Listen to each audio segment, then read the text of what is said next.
what is science? So Srila Prabhupada gave a very simple answer. Science means to know things as they are.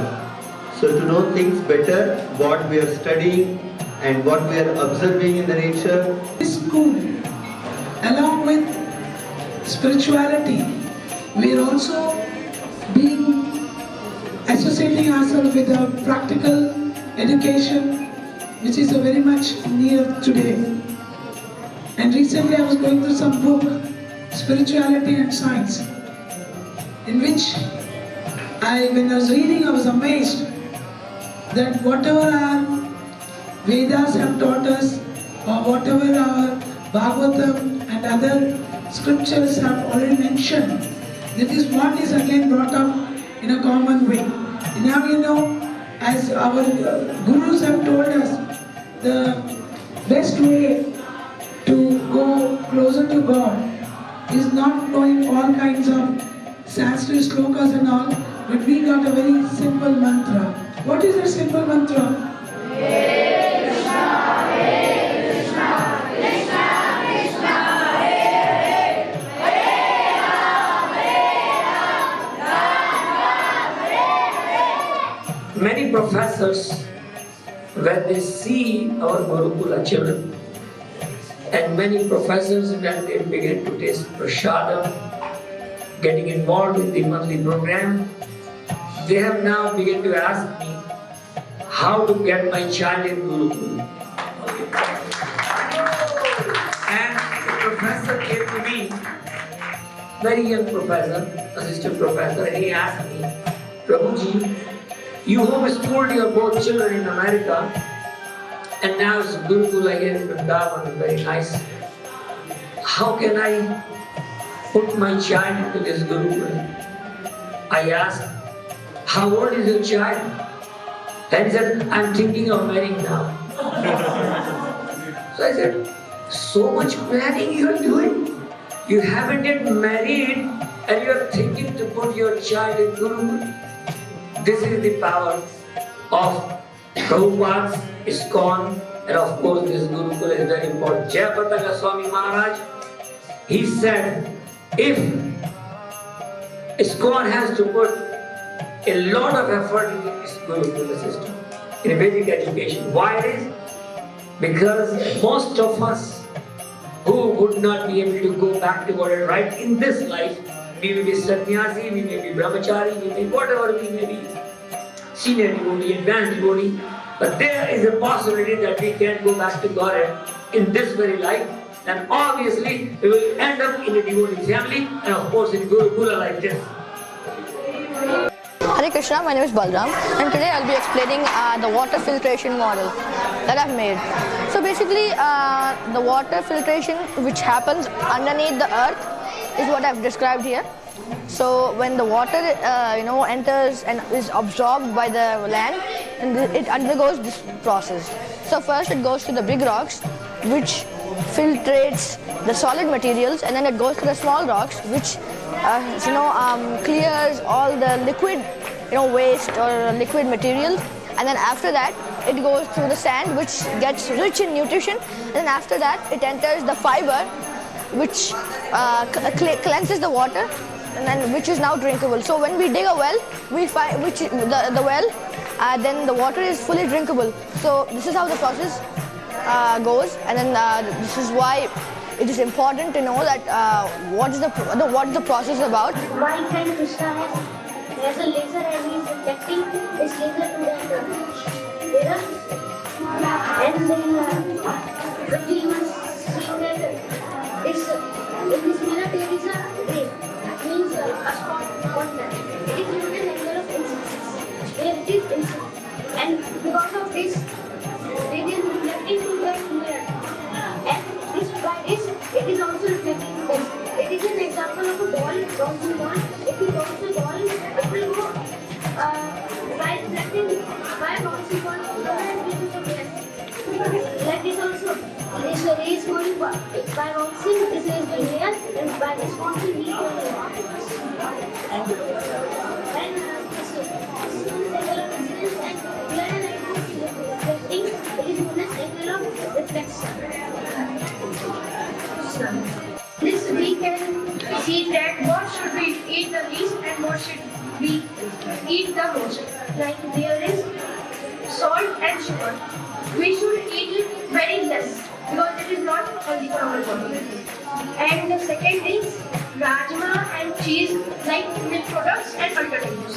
We can eat it more than this salt and sugars. After that, we get the fruits and vegetables. We can eat it more than before because it is very good for our body and we can get many vitamins and fibers.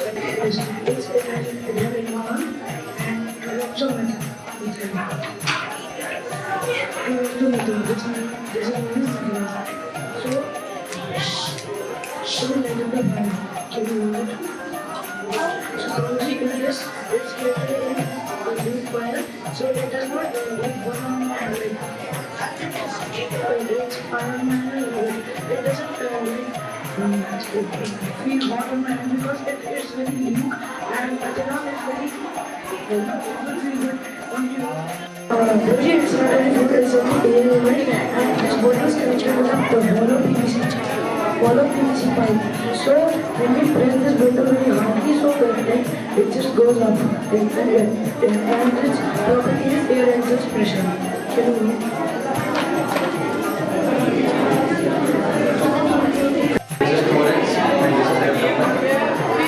This is a structure which is this is a pollen grain inside a microscope.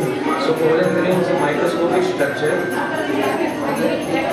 of a male plant. It consists of androgen, which is a male plant, and which converts into a pollen tube when it's stem of the female part of the plant.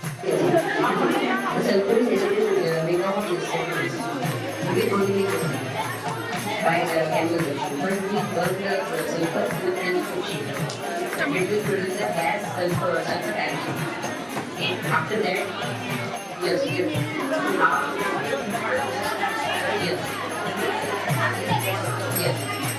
and after dissolving water, it will become if we want to test that with sulfuric acid or not, we will test with every time.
Hare Krishna, I am going to explain today the types of teeth in our mouth.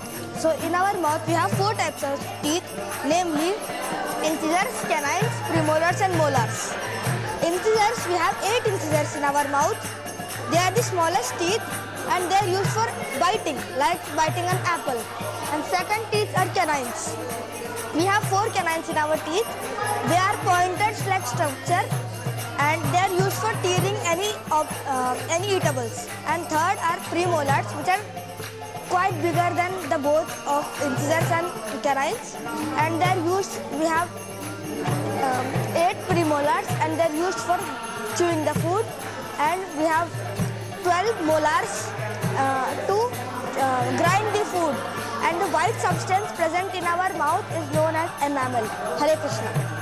So any food we eat goes inside our mouth, and then those teeth help to break down the food into smaller particles, and then the work of salivary gland. Salivary glands produce saliva, from which the food which is inside our mouth gets slipped and goes down to the liver. Through the esophagus, it goes to the liver. Then after going to the liver, it goes to gallbladder. And after gallbladder, it is connected through pancreas, and in large intestine, it rotates, and in this process, till here, it becomes semi-solid and semi-liquid thing, and after that, here, the long intestines are having some thumb-like structures called villi. It is rotating from here to there, the food is rotating, and in that time the villi takes all the nutrients from those food, and then it goes to small intestine, then it goes to our rectum, and